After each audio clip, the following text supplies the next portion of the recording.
Welcome to the New School of Marketing podcast, the place for smart, simple strategies that will amplify your business results. Sharing practical tips, insider knowledge, and actionable advice because marketing is something that every business owner can do. Now, let's get started. Introducing your host, Bianca McKenzie, mum, lover of snow sports, camping, horse riding, and in-demand launch strategist and Facebook advertising knowledge bank. Welcome to the New School of Marketing podcast. I'm Bianca McKenzie, and today I am talking about transforming the Australian food and beverage industry with Dr. Hazel MacTavish-West. Hazel is a strong believer in Together We Are More, and in 2019, Hazel had a vision to help startup businesses start, scale, and grow. This vision led to Hazel founding Seedlab Tasmania, an incubator and accelerator program to support startup Tasmanian agribusinesses to start, scale, and grow. Hazel's contagious passion, combined with the high economic and social impact delivered by the accelerator program, drew interest from the Woolworths Group. In 2021, the Woolworths Group committed to $4 million of funding to help small businesses and founders become retail ready and pitch to national retailers. And so Seedlab Australia was born. As co-founder and CEO of Seedlab Australia with her business and life partner, Darren West, Hazel leads an executive team of trusted advisors, nurtures a connected community of over 400 founders, and has made dreams real for Australian entrepreneurs. Welcome to the podcast. I'm super excited to have you on board. Hazel. Can I call you Hazel? Sorry. You sure can call me Hazel, and it's great to be here, Bianca. Thank you. Thank you so much for coming on board. This is completely different. Like, I have had a lot of podcast guests that are in the online entrepreneur space, and you are too, but with a very, very different business. So I would love to hear a little bit about you and about your background. Okay, where do you want me to start? At the start. How did you get to do what you do? Okay.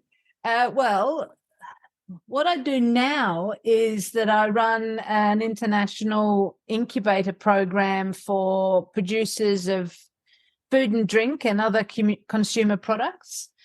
But how I got there is a long and tortuous story, everything from wanting to be a vet to actually studying agricultural chemistry, being fascinated by food science and especially plant science and the chemistry of plants.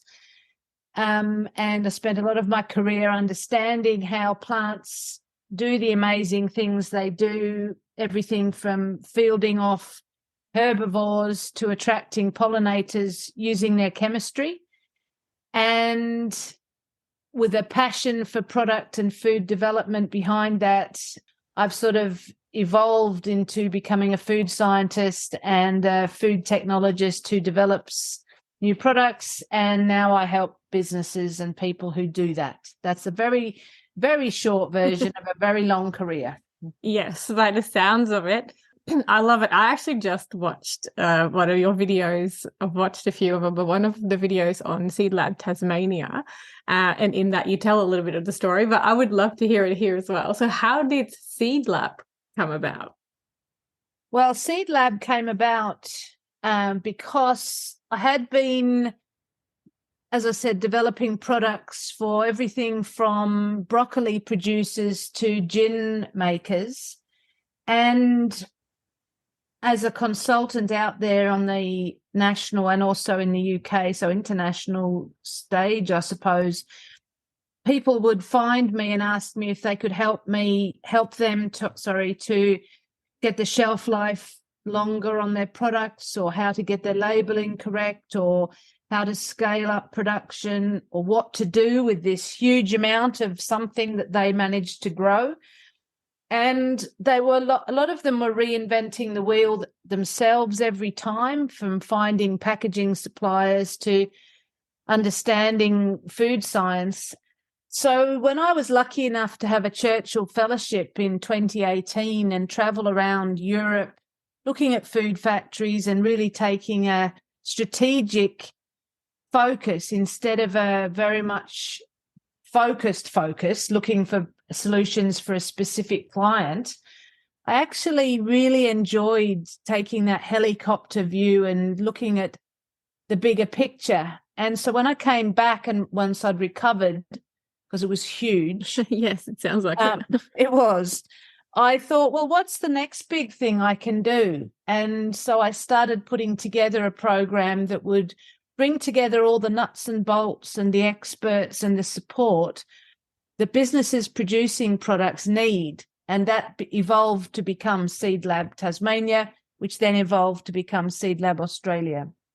I think it's wonderful. It's amazing how many small businesses start and like they work in their own little silo, and lacking that support is really tricky. And I guess this is why a lot of businesses go under within a few years. I'm seeing it around my area. You see one business pop up and the next year they're gone. And I just feel so sad about that because there is support. And I love that you have, in a way, like changed the food industry, because I don't think there is anything else, or at least was anything else like your program out there for food producers, because it's very specific. It's not generic advice that you can give them. Wow, that's a big question. Yes. Well, let's work backwards. Yes, we are very much specialists. We have a very small team of very experienced specialists in their areas.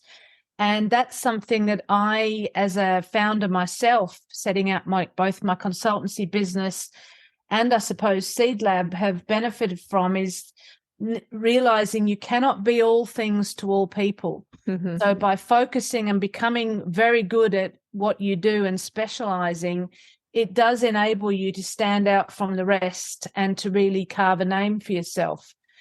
To answer your earlier part about being alone and the risks of failure, absolutely. And even with Seedlab, sometimes the biggest success for a business is to realize this isn't going to work. I need to stop now. Yeah. And go away, regroup, and maybe come back with another idea or a different model later. And I've learnt myself through a failed business enterprise in the UK just how expensive, time-consuming, painful, and hard work that is. And there is no short circuit and there's no guarantee of success. But I do feel that, and I hear on a daily basis, that the businesses that take part in our program do genuinely feel supported. They genuinely feel connected to a group of other people who are all on a similar mission, which is otherwise very difficult to find those people. And also they have a hand holding theirs and support behind their back to really share the successes, maybe weather some of the storms, and also guide them through a path more likely to lead to success. And yes, you're quite right. I haven't seen anything else out there like that. Nothing that cares and nothing that's as generous and nothing that's as well connected and able to actually create change. Yeah. So very proud of it. I'm very proud of it too. And I'm not even part of it, but I've watched you from when I found you and watching all the videos and sort of seeing your story, and then you added being at the Salamanca markets. Like you've added all these things that I can see, like the drive in people and the community and how it brings people together. And I think that is where I can see some of the uniqueness. So, yeah, can you tell us a little bit more about, the reasons for putting on the events that you do and the Salamanca market? You were at AgFest recently. How does that help your students? Okay, so we run lots of events. I actually wrote a report for our Seedlab Tasmania funding, which comes from the Department of State Growth in Tasmania, just last week. And we, in the last 6 months, we've run 18 masterclasses and workshops throughout our Seedlab community. And we have a policy that if we run a masterclass or a workshop. In Seedlab Australia, for example, we always make them available to our Seedlab Tasmania and our Seedlab Sisters participants, and their opportunities and information on anything that you can think of. The diversity is actually astounding, from intellectual property to finance to how to pitch to what are the story of other businesses. But coming to specific face-to-face events and also opportunities to present products to consumers or to retailers or other distributors, they're quite big events and they take a lot of organisation. For example, every 6 months, we run an expo at Woolworths head office for our Seedlab Australia participants who are ready, and they get to present to category managers and sample their products with hundreds of Woolworths staff. And they're big events that take a lot of work. But we've had an opportunity recently in Tasmania to collaborate with the City of Hobart and Salamanca Market. And that has made an opportunity for our Seedlab Tasmania participants who are ready, who have something that people can buy, whether that be a product like jewelry or food or drink, or maybe it's an experience like an agritourism venture or a sauna. We've got businesses with developing a mobile sauna. They can come along for 2 weeks at no cost to them. The costs are borne by ourselves and the opportunity made available by the City of Hobart. They can have a fully decked out marquee at Salamanca Market, which is the number one tourist attraction in Tasmania, actually. Is it? That's amazing. It is huge. It is huge. It is huge. And it's also very, very cold. When we get a breeze through there on a Saturday morning at 7:00. So to have a proper marquee, and we cater it with anti-fatigue mats so that the participants actually get to experience the event as it would be for a hardened marketeer. Yeah. And they get to help with visual merchandising. That's how they set their products out. They get help with, how do you talk to people? And we illustrate that by we always have team members there to help them. And we'll step in sometimes just to ask a question or to try and close a sale that maybe otherwise is a missed opportunity. Yeah. And the businesses get to sell their products and talk to people and test out new products. And it's just fantastic. The community it's building around our Seedlab businesses means that there's 2 businesses there each week. They haven't sometimes even heard of each other before. Yeah. They get to meet. We find that other Seedlab alumni come and say hi. So that's a great community. And we're also obviously meeting the stall holders and visitors themselves. So it's just a fantastic, highly visible opportunity. And they come home with money in their pockets. Yeah, it's brilliant. And I bet market research as Absolutely. Well. Farmers markets and getting out there and talking to consumers face to face is the number one best method of testing out new products or getting real feedback.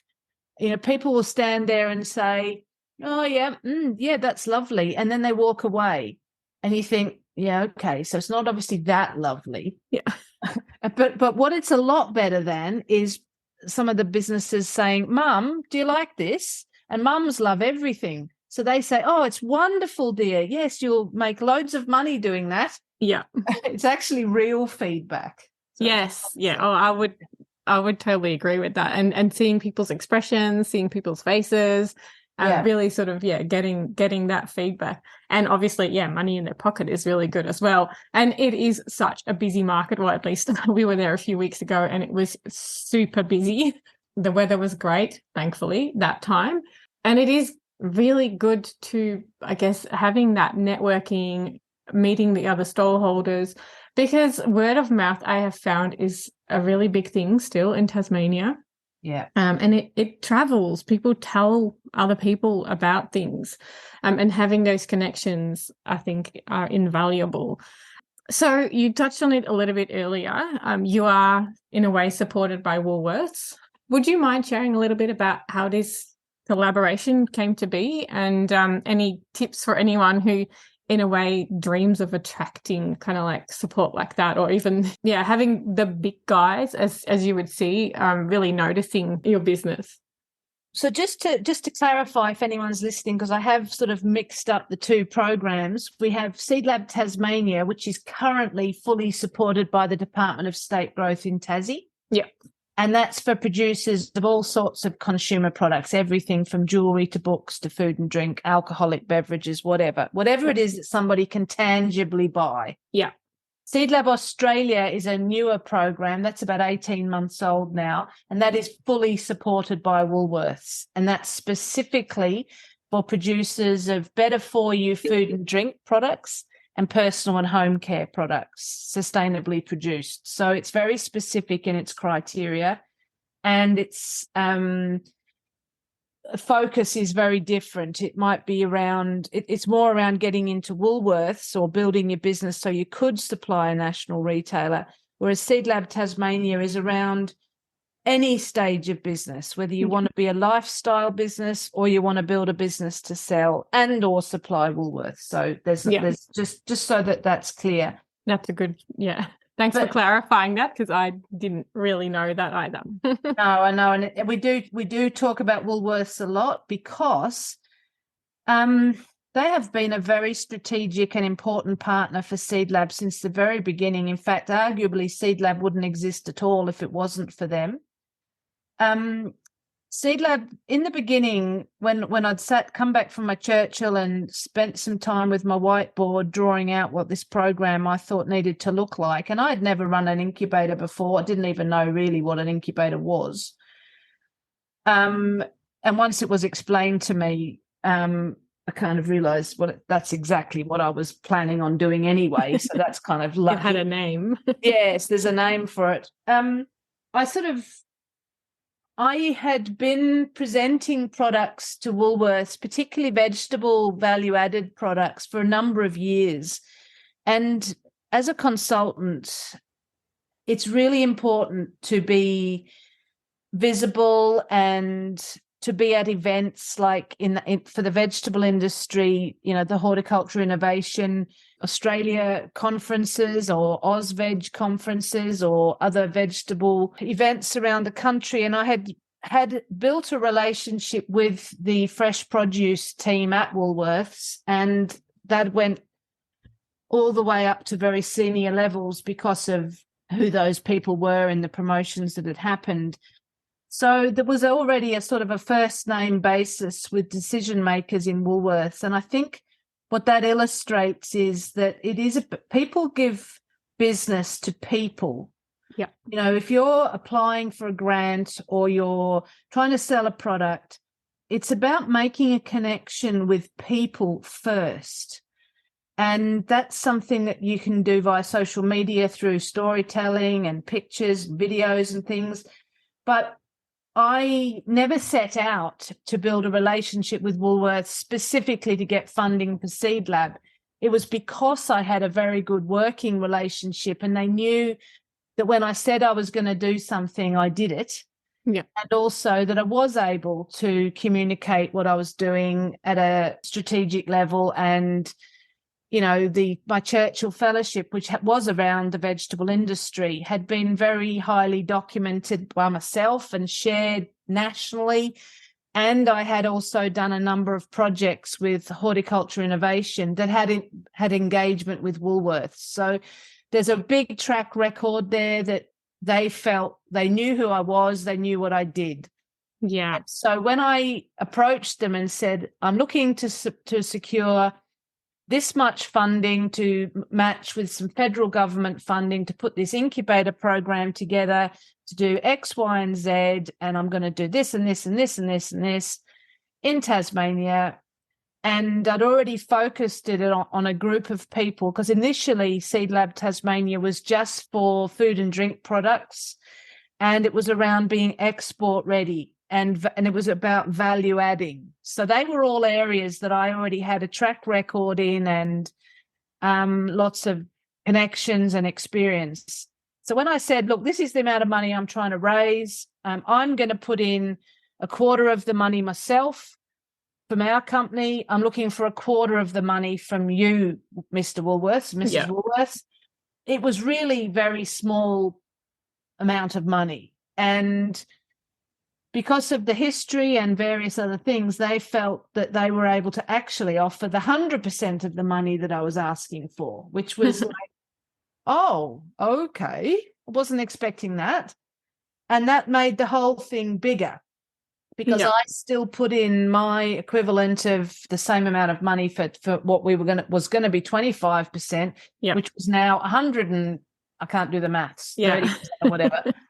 So the program became bigger, and Woolworths were a very key player in it. And that opened up opportunities straight away for the businesses in Tassie who had products that were of interest. So we sort of did a mini, what has now become our expo at Woolworths head office in Sydney, was a little event we did in Sandy Bay 2.5 years ago, 3 years ago, that led to a number of products being in store in Tassie, things like House of Fudge and Thai Lada, fresh Thai curry sauces and things. The other thing that happened was when we started Seedlab Tasmania, it was early 2020, in fact, and that started to be talk about coronavirus and distancing. And we ran our first boot camp programs around the state by driving places, booking venues, sorting out catering. And we packed everything into 2 days. And we had 45 businesses that took part in that boot camp series of boot camp programs. And then suddenly we all had to go home and lock ourselves at home and not travel anywhere and not spend time with people. And because of the fact that we'd been self-employed and running our own company for a number of years, and my husband and long-suffering business partner is a very technologically savvy person, we literally within 3 weeks had set up an online learning management system, learned how to use Zoom, taught our participants how to use Zoom, and got a program that could be delivered via online learning, but live. The content, that was interactive. And so we just got going with that and supporting the businesses that were taking part in our accelerator for 6 months. And they met for the first time at their graduation ceremony face-to-face, although they'd been Zooming in almost every day for 6 months. We did a lot of stuff in that first 6 months. Yeah. So we had built community, we had managed to help businesses grow throughout that time. And so when Woolworths said, well, can you take this program that's obviously very successful and it takes the pain out of finding new products or getting new founders, businesses into our business, you've delivered this in Tassie, can you now do it nationally? We were like, well, of course we can, because we can just scale out what we do, and we won't fly around the country, and we won't have a head office in Sydney. We'll just do it from Hobart like we do everything else. Yep. And that's what we've done. And so we're very lean and we're very effective because of the ways that we had to be. Thank goodness for COVID in our case. Yes. Oh, and you're not the only one. It has opened up so many doors and so many opportunities in a way. How did your students go with the transition to online learning? Because that's it's a bit of a change. I guess everyone had to adapt, even children had to do online learning. Well, they did. I feel very sorry for those families that were stuck at home with 2 full-time working parents and 3 children, and then trying to find space. I really do feel sorry. We weren't in that situation. We just had 2 Smithfield dogs that we had to manage. My daughters had already moved out of home and were on with their own lives. But I can still remember the first Zoom session that we had with our group we had 17 businesses went through the first accelerator program called Cultivate. And we literally spent the first hour showing people how to get their cameras sorted, how to mute and unmute. Yeah. We slowly discovered the chat box. we very much more slowly discovered how to share screens, and we just provided little videos which we would send to them, or we used our private Facebook group to show them, this is how you do this is how you do that. We were just very patient. Yeah. And it was lucky in a way because everybody was in the same situation. They were all stuck at home. Yes. And even some of them were stuck on dairy farms and beef farms and sheep farms and goat farms, donkey farms, you name it. All the farms. All the farms. And we tried to plan things so that it fitted in with their lives. So we did things at lunch times. We did things in the evenings. We did things on Saturdays. Yeah.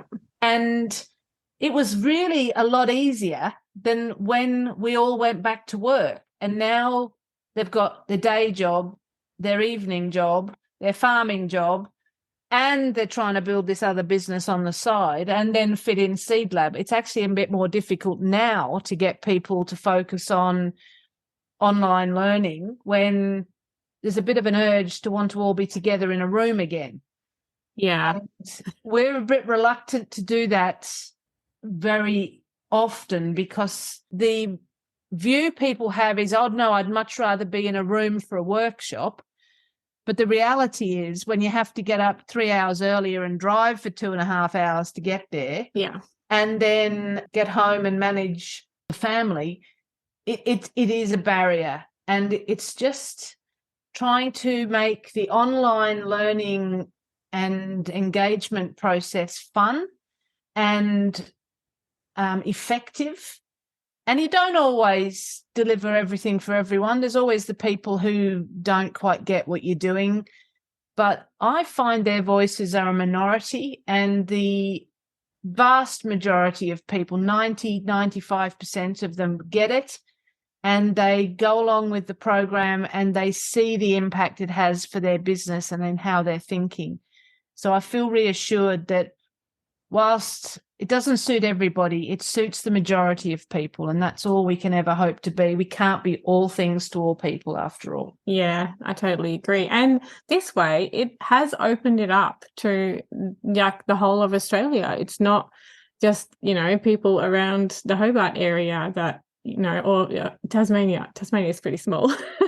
Well, you say that, but it isn't really when you start driving around it. I mean, we have businesses in Marrawar connecting up with businesses in Copping, and Burnie connecting up with businesses in Dover. Yeah. Which are both those, the length and breadth of the state. And we don't have always very fast roads, or we did have until we decided to fix them, and now we're full of roadworks. Yes, there are roadworks everywhere. It's important that we offer a statewide program, and Tassie is regional, as the whole state is considered to be regional. We feel we've demonstrated that we can bring the world to Tassie, so therefore we can bring the world, as in best practice in anything you want to think about, to every nook and cranny across Australia. And we're also increasingly doing business with participants in New Zealand as well. So it's amazing. Further afield. And I guess it could even open it up to the rest of the world in a way, which is absolutely incredible. So yes, thank you, COVID. Yep. You've touched on how it's beneficial to Woolworths as well, because they don't have to go out and find the products. In a way, you are delivering them a business that is ready, a product that is ready, which is super, super helpful. And in the process, you are helping businesses get to that point because I'm just sitting here, I can just imagine people like stumbling through everything that would be necessary to setting up a business that has enough product and like doesn't get into, stock shortages. How does that work with you teaching, especially the food businesses? Do you help them and prepare them for any of that to work around those kind of things? Yeah, for sure. So we're talking Seedlab Australia now, I guess. There's the whole aim of that program is to help businesses become retail ready. And there's two main parts to it. One is called Boot Camp, which is a 6-week part-time program. They do about an hour and a half live online a week and 2 to 3 hours of on-demand video watching and thinking on their business. Mm-hmm. And that's to help identify how close they are to being retail ready. And it also helps identify the gaps in their business or on their products that if they were to try and present to Woolworths would mean, A, they don't get anywhere near presenting Woolworths because they can't figure out how, or they don't know where to go, and even if they can figure that out, they won't get anywhere because they haven't got the right information all in one place. That Woolworths will say, well, where's this document? And then there'll be blank looks and confusion. Mm-hmm. And Woolworths don't have the time, energy, resources, or manpower to actually work with each business individually to help get them ready. So Boot Camp helps identify what people don't know, and some of it's that they don't know that already either. They don't know what they don't know. Yeah. And we're filling in gaps on anything from intellectual property protection to food production protocols to packaging and labeling to what is the cost of goods, how much does it cost you to make this, what margins do you put on this to sell it, who is your target customer, what are Woolworths looking for, what is the process of pitching and supplying products to Woolworths. And so that's all just covered in Boot Camp. And then about a third of the businesses who do that are really ready to actually go further. They have got a product that is potentially close to being retail ready, or it is already retail ready. And we work with them then in our 4-month accelerator program called Cultivate to support them one-on-one with mentoring and opportunities and also more training to really get the pitch document, to get the understanding of what supplying Woolworths really looks like and understanding how Woolworths works all in one place. So we have a lot of content from Woolworths directly. We've provided a portal that they can effectively communicate to hundreds, if not thousands, of businesses at a pre-supply stage and support them to troubleshoot how they can, the strategy around how they can position their products and how they can present them. And then the expo does provide them with the opportunity to have those conversations. It doesn't replace the normal range review process that Woolworths goes through, that the businesses will still have to go through, but it gives them a leg up and gives them a bit better preparation than just coming in cold and doing that. Yeah. It sounds like a lengthy, very well-informed process if it comes through. It's huge. And I think that's the thing, that every time I try and explain how big the program is, or we go through the breadth of the content that we have, people sit there and you can see this look in their eye of horror and shock and overwhelm. Yeah. You go, yeah, it's big, but you don't have to do it all today.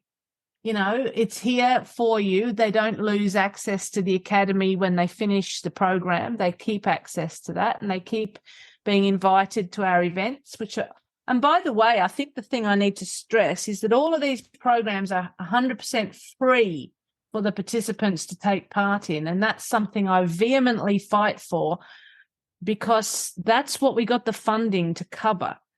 The businesses that are looking to do this, to grow their jewellery business from Marrawar, or their Thai curry sauce business from 7 Mile Beach, don't have the money to pay for all the things they need and to find the trusted experts to ask the questions to, and to be able to pay for a mentor to do this for them. And that's why the programs, that's why we, our team, are very good at getting support and funding, because we know how difficult it is, and we're able to fight that corner on the businesses, the participants' behalf. That is incredible. I actually didn't even know this, but that is incredible. And thank you so much for the amazing work you do, because there are so many awesome products now in the shops, thanks to what you do. So that, yeah, I guess everyone gets the benefit in a way when all of this gets shared and gets created and shared around. And not everyone will end up in Woolworths. So what about the businesses that, will not be retail ready? Do they also get, in a way, support and training on how they can market and sell their products, like on a smaller scale that will still support, their lifestyle or their dreams and goals? Well, absolutely. And both programs support those businesses and continue to support them. And the other thing is as well that sometimes it takes the unknown elements, and the one that often gets overlooked, particularly in government-funded arrangements, is that things take time. So one of the businesses in Tassie, Tylada, who are just this week going into 270 Woolworths stores in Queensland, New South Wales and Tassie, they came into Seedlab Tasmania 3.5 years ago with an idea. And the only reason that they are now full-time in their business, supporting their kids through school and scaling up and working with contract manufacturers for retail supply, or how to sell to a consumer at Salamanca Market, it's the same principles. So we are able to tailor the information and tailor the conversations depending on where the business is at. And the other reason that I'm very keen to keep a number of programs going and different funding sources is because there are different agendas. And, yesterday we ran a 1-hour lunch and learn on using storytelling to sell more products. And we had a business join via Zoom who we've been working with for the full time in our program. She came to our first boot camp program in Tassie, and she is 100% a lifestyle business. She has a beautiful agritourism place in southern Tassie. She makes amazing ceramics. She keeps a hive of bees. She makes essential oils, and she continues to evolve amazing experiences that tourists can experience through the off season, which is where we're bringing loads of mainlanders and international visitors into Tassie in winter. Who would have thought of that happening 15 years ago? And so she feels supported, she feels connected. She knows if she drops me an email asking for information on X, Y, or Z, or simply lets me know she's really struggling at the moment with something, that I will be there to reply, send her some information. When I catch up with her, we give her a hug, and we also point people in her direction who are looking for what she has. So if that's not support for businesses that no way on earth does she ever want to supply Woolworths, if that's not what that looks like, then I don't know what it does look like. That is absolutely incredible. And that sense of community, that sense of being part of something, you don't always get that everywhere. And the online space, I feel like I've taken some of it away. It's a bit of both sides of the coin, like it's brought the world together in a way, but at the same time, it's taken a little bit of that away as well, that community feel. So that's why I love following what you do, because you're doing both things really well. In terms of the online side, you've got all the learning materials and everything, people from across across the world basically, but across the ocean can follow, can participate, can learn this way. And then you have the Tassie side, and I can just see how you're bringing people together. And in a way, you're creating this big web, this big network of people that will continue to support each other, but also refer to each other. I love it. And I tell you what, I had no idea, however many years ago it was now, 4 years ago, when I was drawing circles on a whiteboard. I was trying to plot out a project for myself that might take 3 days a week. that's what I was thinking. And then I would do other stuff as well. I had no idea that Seedlab would go on to be what it is. I certainly didn't have this vision then, but also I had no idea that the thing I would come to love the most were the people that took part in our program and that we met along the way, the community that we've built. And I absolutely love the emails and phone calls or statements people make when I catch up with them to say, oh, I just got this grant funding. We've just had this listing. I've just won this award. I've just quit my job. I've just, put my daughter into university with paid all her fees for money that I've earned in my business. And that has become the thing that happens on a daily basis.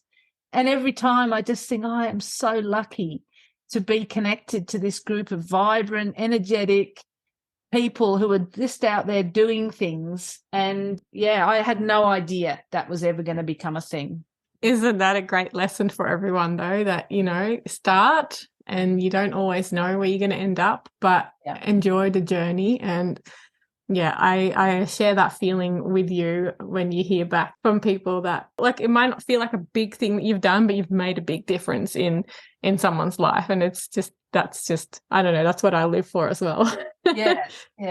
It's just so great to be part of someone's journey and see, what they can achieve and where they can go. And, whether that is Woolworths or whether that is the local market, but like making that difference in someone's life is just incredible. And then, I would totally agree with you with bringing people together and having that community. I think that is part of, I feel like it's part of Tassie life. I love how communities get together. And for anyone who hasn't watched any of your videos, like, I'm going to send them to watch some of your videos because you just get that feeling of almost being part of the event and the community. So I'd love to know if you have any parting wisdom for my listeners, if, anyone, because people that listen have their own businesses or starting their own businesses. I would love to know if you have some wisdom for them.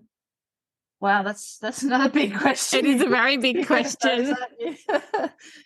Look, the thing is that everybody I meet, including myself, has been through a journey, and it's been difficult at times, and you don't realize, as we just discussed, where what you do can end up. And I think the thing I would just encourage people to do is write down what they would really like to happen. What would the dream look like? What does success look like here? And we also encourage people to separate out what that looks like personally from what it looks like from a business point of view. And to try and make sure that if you do achieve success with what you're trying to do in your business, that also will make you happy personally. Because I've seen people build a big business that meant they were running food factories and employing lots of people and turning over lots of dollars. And part of that was their business dream, to employ locals, to utilize waste streams from primary production, and to have a business of a certain value. But actually what they wanted to do was to enjoy the land they live on and have time for their grandkids. And now they're running this big food factory, and they've just got pain from all their employees. So sometimes the key to success isn't necessarily to be big. It's to understand where you want to go and then think about different options for how you could get there. The most successful people I have met over the years have one common theme, is that they write things down so that it becomes tangible, visible, and it becomes part of what you're doing. And I've written down my goals for the big vision, both personally and business-wise now. And I totally believe they're going to happen, but I'm not sitting around every day just waiting for it miraculously to come. I write it all down and then I get on with the day job and know that I'm building this for a bigger vision. But if that answers your question, then I'm a happy bunny. Yeah, no, I love it. That is great. And sometimes our reality becomes bigger than the vision. Yes, clearly. But, you know, sometimes you just don't know what you don't know and you just follow the breadcrumbs. Yes, very But true. I love that you write it down. I'm looking at I've got a big board that has goals, family goals, my goals, and my husband hasn't written anything down yet. So I'll set the goals. Yeah, well, for the there's family. nothing wrong with that. If you've chosen the right life partner, then they are key to helping your goals happen. But sometimes they're quite happy to just be the key and not necessarily the face. Exactly. Tag along. Yeah. I have a tag along. I love that. Thank you so much for sharing all of that. I am sure that's like a lot of my listeners have gotten so much out of this. And like I said at the start, our interview is a little bit different from what I normally do because I have been in the online space since 2017. So the online learning, what I love so much about your journey is that you started on the road first and then had to transition into online learning. And I feel like a lot of my listeners can learn so much from that because they started online and that offline in-person element is sometimes missing. And I think you've brought that together really well. And there's definitely a lot of food for thought for a lot of people in there. So thank you so much for sharing that. No, I'm really glad of the opportunity, and I think if it's a last minute thought, none of what we've done would have been possible without what Darren West, my husband and business partner, made possible through the use of technology. He had a very big career in technology at a global level, and that enabled us to cut through all the noise of options and possibilities and very quickly get a path forward when COVID hit that meant we didn't stumble for a second. We just embraced best practice in everything we did from a technological point of view and then brought the human element to it.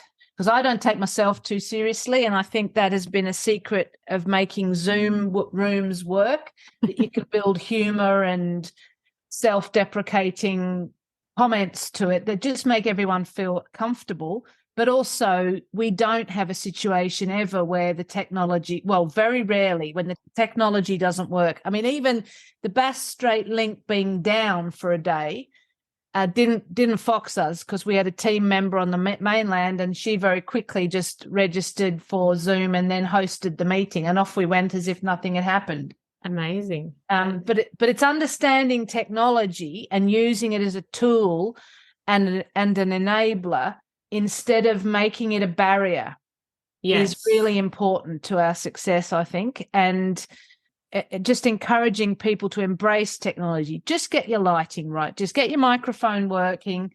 Just learn how to share your screen and be part of this group and connect. And then let's focus on what we're really here to do. So that's what we approach to everything. I would 100% agree with that. It's like it doesn't have to be perfect. No, it just has to be good enough. Exactly. And you can improve from there. Yeah. All right. I think it's time to wrap up. Thank you so much for sharing all of your knowledge, sharing all of your wisdom. Thank you so much for sharing that. And I will pop all of the links to your programs in the show notes so people can find more about Seedlab Australia and Seedlab Tasmania. Oh, thanks very much, Bianca. And I look forward to seeing some engagement from your listeners going forwards. Wonderful. So that's the end of this week's show. If you have questions about transforming the Australian food and beverage industry, head to seedlabaustralia.com.au. I will pop all of the links in the show notes because there are more links than just seedlabaustralia.com.au. Thank you so much for listening. If you like the show, don't forget to subscribe and leave a 5-star rating and review on iTunes, Stitcher, Spotify, or wherever you heard the podcast. Your review will help others find the show and learn more about the amazing world of online marketing. Don't forget to check out the show notes for this episode at newschoolofmarketing.com, where you can also learn more about Hazel, check out useful links, download free resources, and leave a comment about the show.